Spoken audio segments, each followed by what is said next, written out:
a lot of different sectors. And so, when the young people are gathered, hopefully it'll be an inspiration for you to share whatever you have. You may be like me, $5, $10, but that's what you can share with others. And be generous to others and really consider of them. So hopefully our young generation will also be inspired by the great gifts of their grandparents and parents and all the others who have shared so immensely. That's what we're all about, is finding to be people. We're, beneficiaries of God's goodness, and we're called to share it. And some people think that we were born on third base, and everything comes our way. No, we all have to work hard, and we share the gifts God has provided them for us. So as well known, Carlo, Virginia, have exercised philanthropy over many years. Among the causes they have supported are Catholic Charities, St. Paul Seminary, North American College in Rome, and other that I may not be aware of. I'm sure there are others, Carlo, that have been beneficiaries of their great generosity. So Our Lady, recently, they have provided the anchor gift for Our Lady of Namalenga Secondary School in the Archdiocese of Blantyre, Malawi, Central Africa. Right? Can you shut that door back? Okay. In recognition of this generous support, the entire school and campus is being dedicated to Carlo and Virginia Manna. At their suggestion, their 11 children are being included in the dedication. The black verbiage is attached. So this sheet that you'll receive is the plaque that will be presented in Namalenga. There's two possibilities, so maybe you could cast your vote, what you would like to see, etc. But that is kind of the model. That's the example that is used so far, the draft. And so we look forward to your speaking to that. So the entire campus there will be dedicated to Carlo, Virginia, and their children, and appreciation for their generosity. Our Lady of Namalenga Secondary School is being built for 800 high school students, 400 girls and 400 boys, and freshmen through senior year. It will open this fall with 150 freshmen and continue to add students year by year until it reaches its 800 capacity. So we want to make sure they have a good education and discipline, and they will be added year by year to really absorb the culture of the new school. The need for high schools in the Archdiocese of Blantyre is most urgent. Currently, there are 17,000 young high school age students who are unable to attend high school because of the lack of buildings. 17,000. So of your age, they can't go to high school. And because they don't have the buildings.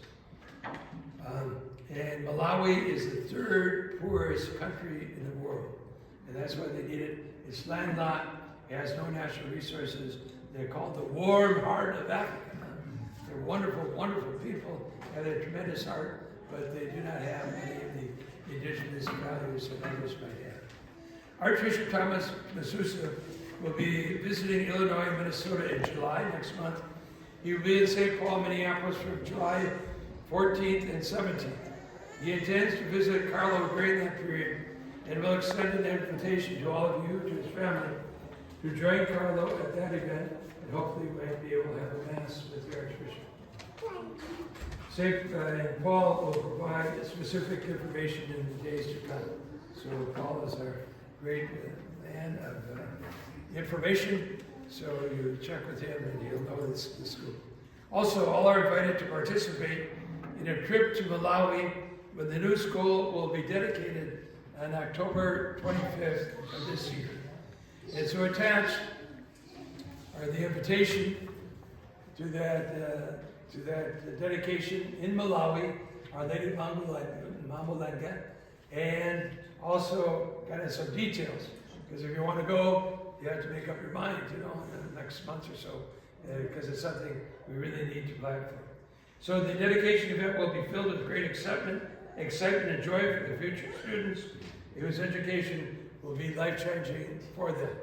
But also the trip to Malawi will enable you to see some animals and all that sort of thing. So it will be adventurous. It'll be fun.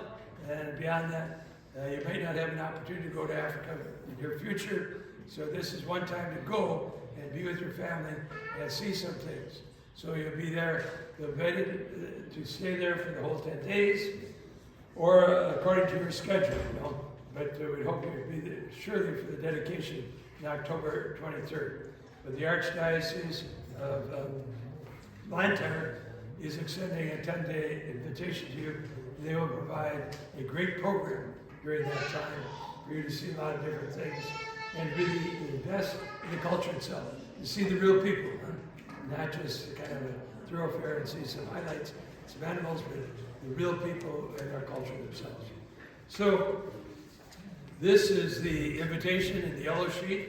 You can see that and the dates that are involved.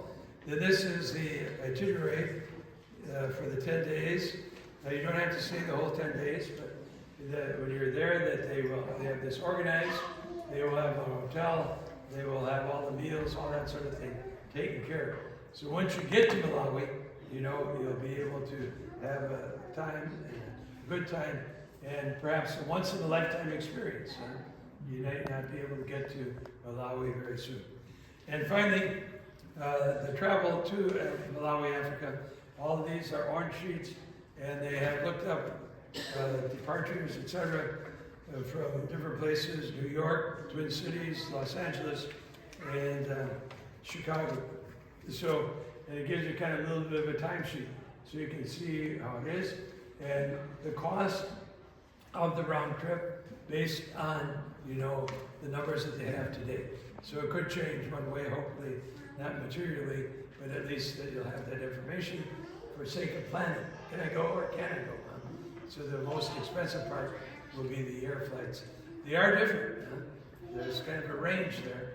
Some will be $500 cheaper, believe it or not, than those that are listed for the Twin Cities. So that you have that option. And for a couple, that would be a significant savings of $1,000. But then you have to get to New York and all that sort of thing. So are there any questions? Does anybody have any questions or anything? Again, I want to thank Carlo. I want to thank all of you for all of your generosity over the years. And we invite all the young people here to think that this is something you can do someday too. And to share with what God has given you with those who are poor. Now these people are poor because of themselves. They're not lazy, not all that sort of thing. They are just involved in circumstances where they need to be educated. And the greatest gift that you can give to these people is education. They have water, they have food, they have all those sorts of things, but they do need to be educated now, and especially in a society which depends on technology. So if they're educated in technology, like they do in India and Ireland and all those places, they can be in contact with those places and earn a living from Malawi. That with the technology today, that people operate from there, especially. But they can't do it unless they're educated. And that's what Carlo and Virginia are providing for. And that's the greatest gift that you can give, because you can never take it away from you. Once you're educated, you have more independence, you're more free, you have the gifts, using God's gifts and His mind Himself. So Carlo and Virginia invite you to share this gift to the people if you'd like to. You're invited to do so. And also that we have inside here a little bit of a newsletter for the program. It's called Transformation Through Education, and that gives you a little bit of a newsletter for the activity that's going on. And then for you, if you want to join and help with that, there's also a donation card that you can send in. And the Diocese of Joliet is asking our fiscal agent. So it goes directly to them. We never touch it ourselves, and then it's put right in the bank for this purpose, for this situation. And so you can put $5 or $10 in this, for young people. That it's that everyone counts, everyone is important and everything does. So again, we're very grateful to everybody, especially Carlo and Virginia, to responded so generously. But as we said, this isn't the first time, huh? This and all those other times that they really help people out. And I think their focus in a lot of ways has been, education seminaries and poor people through Catholic charities. And that's really wonderful, wonderful, recipients of those gifts. And it's thanking God, recognizing that all this has come from God, and they become agents of God in sharing that with others. Okay. Is there a primary language English over there? It is. Okay. That they were colonized by the English, so they have, also they speak tribal languages, but their primary language is English, so you can carry on a good conversation with them also. Any other questions? Any other concerns? Okay. So muchas gracias.